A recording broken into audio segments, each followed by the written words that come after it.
Many Americans are sitting on tens of thousands or hundreds of thousands of dollars of equity in their home.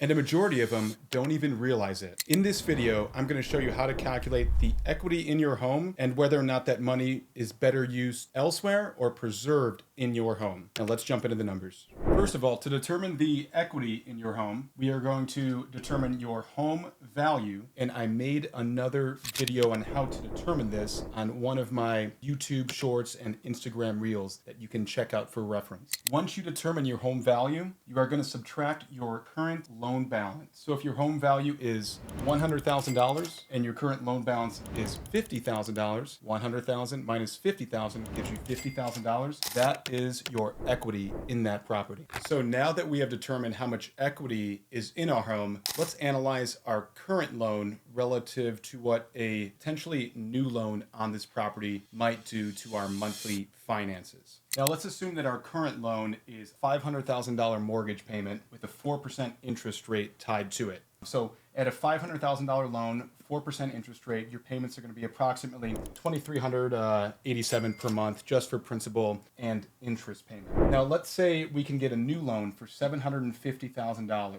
Now that would give us an additional $250,000 in proceeds from the loan. So if your loan is currently $500,000 and your bank is now giving you a $750,000 loan, that difference is transferred to your bank account for you to use however you want. So your new loan in this example of a cash out refinance will be $750,000. Okay, I'm currently locked in at a 4% interest rate. Why would I want to move up to a 4.25? That seems like a disadvantage. Well, maybe it's not. Let's look into it. So our new monthly payment is going to be $3,689 per month. It's a lot higher, as you can see, about $1,300 per month higher due to our higher loan amount and our higher interest rate. So we know we're spending an additional $1,300 per month for this new loan. Now let's dive into the numbers to see if we can put that $250,000 of proceeds we got out of the cash out refinance to use in such a way that it would not only negate the $1,300 extra per month we're paying on our monthly mortgage premium, but also give us some additional cash flow.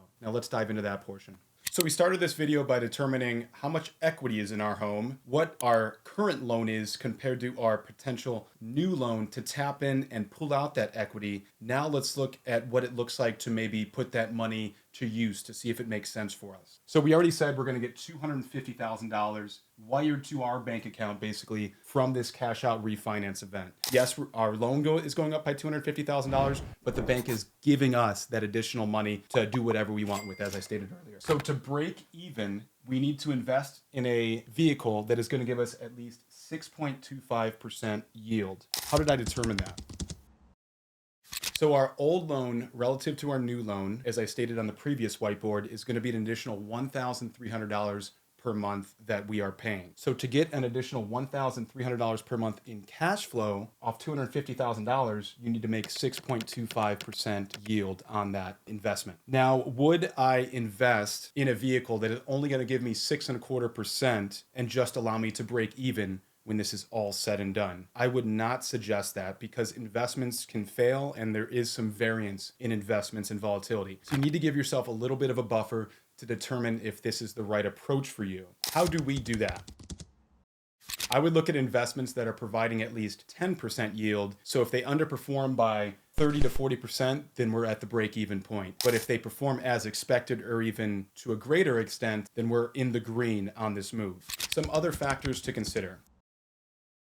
Now, obviously, this adds risk for you because you are paying an additional $1,300 per month and an investment might not produce the yield that you are expecting, and it might not cover that additional premium on your new loan. So then it's up to you to determine if you can absorb this additional $1,300 per month into your monthly budget, and if you're willing to take on a little added risk with upside in pulling out that money and putting it into another investment vehicle. For me as a real estate investor, many of my investments average over 20% annual return. So this would be a no-brainer for me because I know I'm going to clear the 6.25% in most scenarios. Now it's up to you to determine if this is the right fit for you. I just want you to know all of the options available so you can make the best decision with the equity in your home. If you found this video insightful, please subscribe to my channel, as I'll be producing weekly content and often daily shorts to help you learn more about passive real estate investing and how to obtain financial independence like I did. Visit investormike.com for more free real estate content.